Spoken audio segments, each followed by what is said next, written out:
Hello, and a very warm welcome. Am I pleased to say Australian F1 preview. F1 is back after months of talk, speculation. Now the talking stops. Round 1, Albert Park, Melbourne. I cannot wait. The season is back with many unknowns and many questions to be answered. And round 1 back at Australia does feel nostalgic in a way. Reminds me of when I first started watching Formula 1, getting up at the crack of dawn to watch the first race. Finally, F1 is back after months. Round 1 back at Australia. Honestly, cannot wait. Exciting. And now the questions get answered. All the questions that we have about the drivers, about the teams, we will find out in qualifying. Now, coming into the weekend, after testing, McLaren are clear favourites. McLaren have got a couple of attempts over the rest, so therefore McLaren should be on pole and should get a 1-2. But there's still part of me that thinks that is not going to happen. McLaren never do it the easy way. We've got 58 laps around Albert Park, Australia, and the track is much better. They made some changes to the track, and for me, it makes the track much better. They took out that chicane a couple of years ago, and now it's just an overtaking opportunity with DRS. Now the track has a lot of DRS. Down the main straight is a DRS zone. Then you come out of 1 and 2, another DRS zone, and then later in the lap, as you go through the high speed left and right, then there's a 3 DRS. 14 turns. Obviously, a couple of turns got taken out. And it is an early start. Qualifying is 5 AM in the UK. The race is 4 AM in the UK. And the first 3 rounds are actually quite brutal for the UK. I believe it's Australia, China, Japan. All pretty early starts. But I'd rather get them out of the way, me. So, coming into the weekend, there's huge questions to be answered. And finally, we will get the answers. And really, practice, it's good for the drivers to get back up to speed, but really everyone's just programming qualifying, because that's when we really see who's fast and who's not. Obviously, Albert Park track specific, so it's not going to suit everyone. Look out for Haas F1. Haas F1 always go well round Australia. Look out for Ollie Bearman and Esteban Ocon as they try and score points. Look out for Carlos Sainz, maybe getting that Williams into the points. So we're going to run down the questions that I have written down. I mean, there's hundreds, 500s. I can't write all them down. Number 1, true pace is going to be answered. As I've just said, we'll get to qualifying. We'll see the true pace. McLaren streaks ahead. Where's Red Bull? Where's Mercedes? Where's Ferrari? Are Williams and Alpine the top midfield? Are Haas in there? Racing Bulls and Sauber, are they at the back? We'll find out. My second point of this weekend, Oscar Piastri has got a massive chance to win his home race. He will never probably get a better chance to win his home race. McLaren have a clear advantage. He's up against Lando Norris. Lando Norris or him for the win. As long as McLaren don't make any howlers, as we saw last season, Piastri has got a massive opportunity to win his home race. What more motivation? A new season, round 1, in front of your home crowd. Oscar Piastri, have you got the bollocks to stand up and do it? He's got a hell of an opportunity. Daniel Ricciardo, Mark Webber, big known Australians, couldn't get the job done in Australia. Can Piastri do it? Third on my list, Max. Is he going to be a 5-time champion? Obviously, if you've watched my predictions, I think he will be a 5-time champion. Red Bull didn't have their best test, and there's rumours that Red Bull are going to be off the pace and that. But like I say, never write Max off. Write Max off at your peril. You would be foolish to write this guy off. He's a 4-time back-to-back champion, and he's consistent. Fourth on my list is Lewis in Ferrari. His debut race for his new team.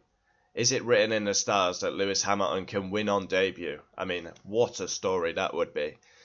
All we've heard in the off-season is Lewis Hamilton Oh, when's Lewis Hamilton's first day in Ferrari? When's his first laps in a Ferrari? When's he going to Maranello? He loves it. He absolutely loves it. He thrives off it. The attention on him. He loves it. All we've talked about all on the off-season is Lewis Hamilton. He thrives for this, and now he's got to deliver on track. 2024, he was absolutely disgraceful. He was shit. He was nowhere near the standard of Lewis Hamilton, but he's got hunger back in his eyes, so let's see. I mean, surely he's not going to win on debut. Just imagine. 5, we got new faces in new teams. Obviously, we got the rookies. Gabriel Bortoleto, Ollie Bearman, Jack Doohan, Lesbian Lawson. We've got a hell of a lot of rookies out there. Hadjar, I probably missed one. But Kimi Antonelli.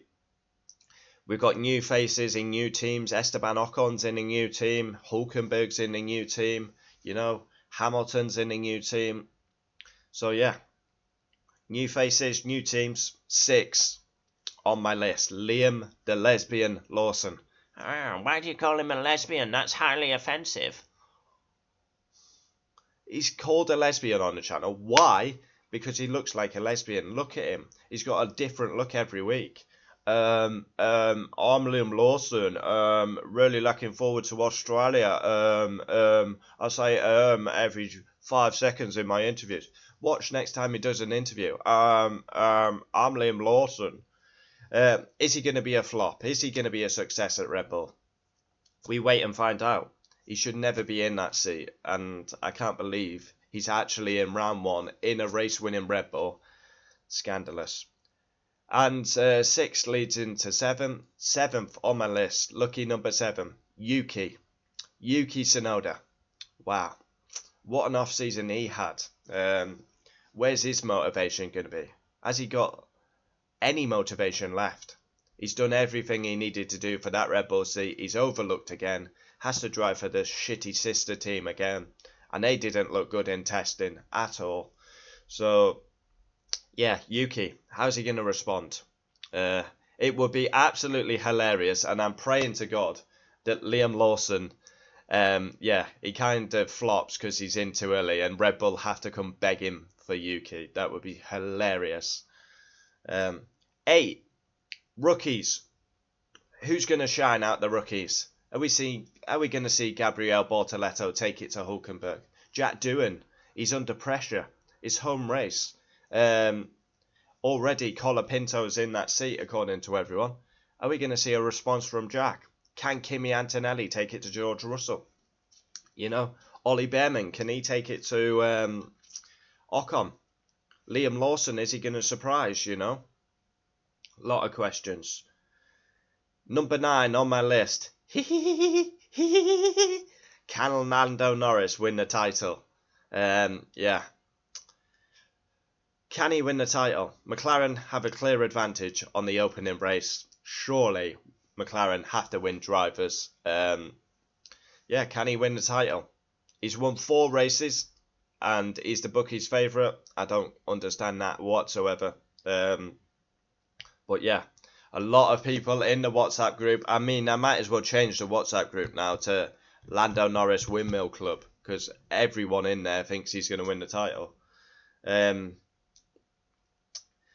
Number 10 on the list, Jack Doohan. I've got to include him because I feel sorry for the guy. He's been hung out to dry by Alpine. Can we see a performance by Jack Doohan? The pressure's on. Colapinto, everyone talking about Colapinto.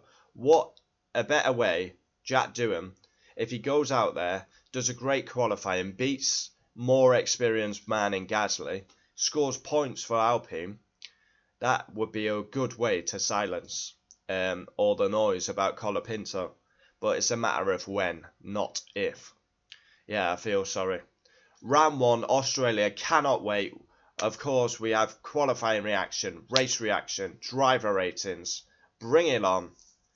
Finally, the talking's over. Now I can get into the videos again. Race reactions, qualifying reactions, driver rating, previews, race weeks. Oh, I'm buzzing. I'm going for a Charles Leclerc race win. Charles Leclerc is going to win the Australian Grand Prix. That's who I'm going for. Comment down below. Who's going to be your race winner?